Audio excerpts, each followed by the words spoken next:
পরের গেমটা মাঠেই খেলা হবে, তাই তোমাকে জাম্প করতে হবে।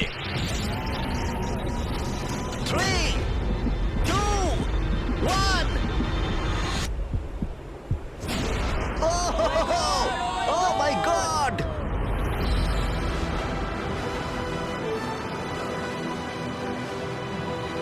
একটা হলো আর 9টা জাম্প বাকি আছে পরের গেমে যাওয়ার জন্য। প্রথমে এরা সৎ ছিল, তার মানে এরা একে অপরকে সহযোগিতা করার চেষ্টা করছিল। এটা জাম্প।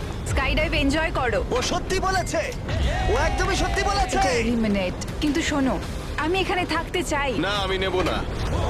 তোমরা কেন সত্যি কথা বলছো? কিন্তু ও মিথ্যে কথা বলতে অস্বীকার করেছিল। আমি কিচ্ছু বলবো না। কিন্তু কমান্ডার নিজে এলিমিনেট হওয়ার আগে দুবার সত্যি কথা বলেছিল। ওহোহোহো। তুমি মিথ্যে বললে না কেন? কারণ আমি সৎভাবে খেলছি। 6টা এলিমিনেশন হলো আর 6টা জাম্প বাকি আছে পরের গেমে যাওয়ার জন্য। যাই হোক, ব্রেট আমাদের আগের একটা ভিডিও